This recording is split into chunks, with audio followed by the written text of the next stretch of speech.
Nesta edição, recebemos em nosso estúdio o assessor jurídico do MP-PROCON, Programa de Proteção e Defesa do Consumidor, Bruno Alves, que também é professor universitário e leciona a disciplina Direito do Consumidor. Hoje ele vai falar sobre os direitos das pessoas com deficiência nas relações de consumo. Bruno, seja muito bem-vindo ao nosso estúdio. Obrigado, Bruna.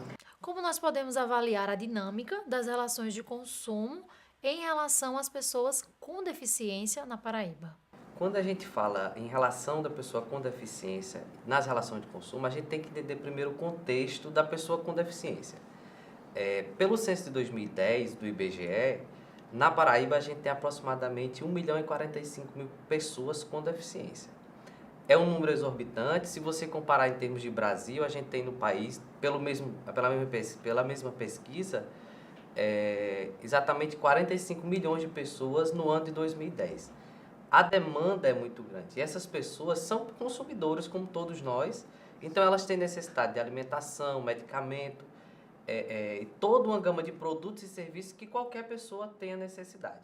Quando falamos dessas relações, como nós sabemos, as relações entre pessoas que não têm deficiência ocorrem problemas, como a falha na prestação de serviço, um produto defeituoso. Da mesma forma, essas pessoas também têm essa dificuldade. E aí entra a necessidade de entender quais são as suas principais dificuldades na relação de consumo, para que se possa atuar a partir da ótica da defesa do consumidor de forma mais positiva e proativa na defesa dessas pessoas. Bruno, quais são os serviços e ramos empresariais que mais violam os direitos dos consumidores que têm algum tipo de deficiência? Quando a gente fala em ferir os direitos do consumidor na relação de consumo, a gente sabe que qualquer prestação de serviço ou aquisição de produto, ela está sujeita a ter uma falha, a ter uma dificuldade, uma deficiência. Quando nós tratamos diretamente da pessoa com deficiência, ela pode ser mais agravante, pelo fato da falta de comunicação eficiente, da falta de qualidade no atendimento eficiente. Então, assim, ela pode variar, né, de situações para situações. Pode ser na prestação de serviço de transporte, na prestação de serviços financeiros, como bancários, financeiras em geral, como empréstimos, abertura de contas. Também temos supermercados que não têm acessibilidade com a descrição dos produtos em braille, ou a próprio piso tátil para a locomoção da pessoa com deficiência visual dentro do supermercado. São muitas situações que hoje as pessoas que não têm deficiência já vivenciam e elas se agravam ainda mais quando é com a pessoa com deficiência. E quais são os direitos mais desrespeitados e que fatores colaboram para o descumprimento? Os direitos mais respeitados que a gente tem do ponto de vista do atendimento no MP-PROCON, enquanto defesa do consumidor, é o direito à informação clara e precisa sobre os direitos da pessoa, tanto com deficiência como a pessoa sem deficiência. É importante dizer, até por questões de equiparação, as pessoas com deficiência sofrem as mesmas questões que as pessoas sem deficiência também sofrem. Quando a gente trata da pessoa com deficiência, ela se acentua. É o que a gente pode considerar como um hipervulnerável. Então, quando a gente trata da dificuldade nessa relação, a gente sabe que o direito do consumidor ele vai ser mais sensível se tratando da pessoa com deficiência. Se nós colocarmos essa pessoa com deficiência no serviço médico, por exemplo, uma pessoa que não tem capacidade de comunicação verbal, quando ela chega para o atendimento médico, o médico vai ter que ter uma consciência maior de que ele está tratando num ponto muito sensível, então a pessoa vai ter que se comunicar através de outra, e isso pode dificultar ainda mais a transmissão daquela doença, a transmissão daquela dor. Então a gente tem que ter o cuidado, e é isso que o MP-PROCON, através da Diretoria-Geral do Dr. Glauberto Bezerra, vem trabalhando. A gente pode tratar dessa questão mais à frente, para tentar trazer dignidade às pessoas com deficiência, porque normas nós temos muitas. Vou tratar de algumas normas, mas a gente tem uma gama enorme de legislação. No entanto, esses direitos não são instrumentalizados no dia a dia, na compra do produto, na aquisição do serviço. Bruno, como podemos avaliar a legislação que versa sobre a proteção da pessoa com deficiência nas relações de consumo? Pronto, a legislação brasileira, ela, como todo mundo sabe, tem uma gama de leis muito grande. Então, assim, com relação a pessoas com deficiência, sobram legislações de proteção à pessoa, de garantia dos seus direitos. Mas eu reputo muito importante dentro da legislação brasileira o Decreto-Lei 6949 do ano de 2009, que ele traz a legislação brasileira como emenda constitucional, com status de emenda constitucional, a Convenção Internacional do Direito da Pessoa com Deficiência, que ela tem um posicionamento humanitário, trazendo a pessoa com deficiência para o centro da proteção e tirando a visão de saúde. A deficiência não é uma questão de saúde, a deficiência é uma questão social. Então a gente passa a ver a pessoa com deficiência como uma pessoa normal, como uma pessoa capaz. Não aquele coitado que tem limitações, que não consegue acompanhar o mercado de trabalho, que não consegue adquirir um produto ou serviço.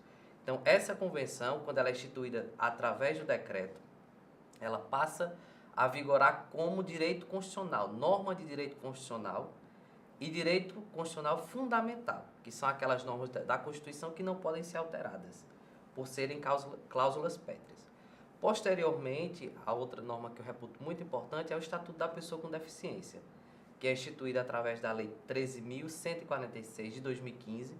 É uma norma bem recente, se a gente considerar, e ela vem trazer alterações diversas na legislação brasileira. Ela altera pelo menos aí 27 institutos, como o próprio Código de Defesa do Consumidor, Lei de Improbidade Administrativa, legislações trabalhistas. Então ela faz uma revolução dentro do direito brasileiro de forma a proteger a pessoa com deficiência e traz em específico, com a alteração do Código de Defesa do Consumidor, a proteção maior ao consumidor com deficiência, porque essa legislação altera o artigo 6º do CDC, que ele trata especificamente do direito à informação, impondo que as informações para o consumidor sejam prestadas de forma acessível. Então, quando você fala em acessível, você vai ter, por exemplo, para a pessoa com deficiência visual, você vai ter o Braille, que já é instituído desde 1962 na legislação brasileira como obrigatória. Quando você fala em pessoas com deficiência de comunicação vocal, pessoas mudas, como colocadas, você vai ter aí a imposição do Braille como informação. Ainda com relação às pessoas com deficiência visual, a gente tem casos muito interessantes. Tem uma instituição de cegos no Rio de Janeiro que entrou com ação contra os bancos, contra um banco específico, para que seja fornecido ao consumidor o extrato da sua conta bancária em Braille, bem como também o contrato de abertura de conta, o contrato de empréstimo em Braille. Por quê? Porque o banco, pela norma do Banco Central, ela disponibiliza um ledor.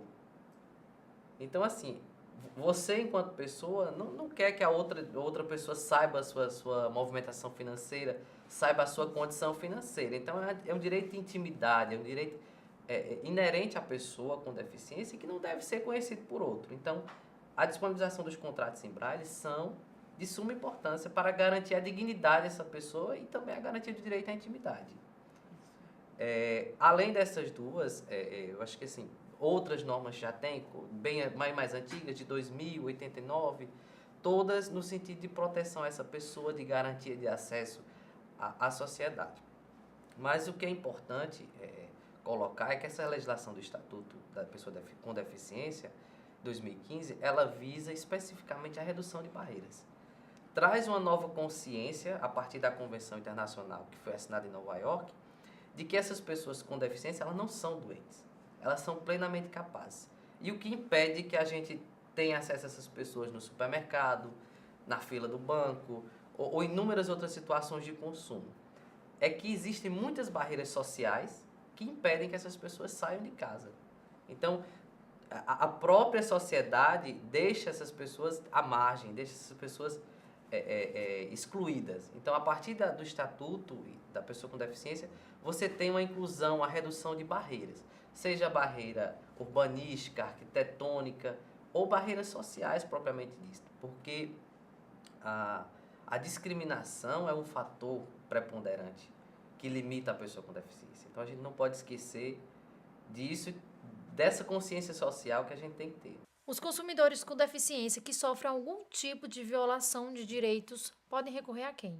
Pautando pela igualdade, como eu já havia dito, não só a pessoa com deficiência, mas como qualquer outro cidadão que tenha seus direitos desrespeitados, eles têm que procurar hoje os órgãos de proteção e defesa do consumidor, como os PROCONs municipais, estaduais, o próprio Ministério Público, através das promotorias de defesa do consumidor, e também hoje o MP-PROCON, instituído a partir de 2015.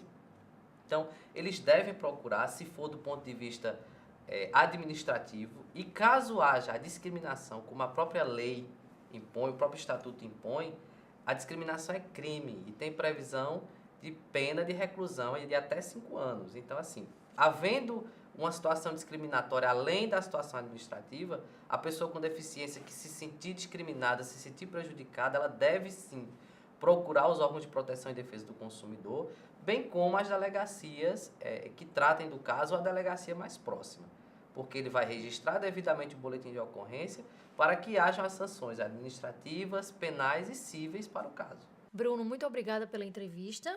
Eu é que agradeço, Bruno, a oportunidade, disponibilizo meu contato para qualquer consumidor que precisar, através do MP-PROCON, estamos disponíveis lá trabalhando nos 2 expedientes e é só nos buscar.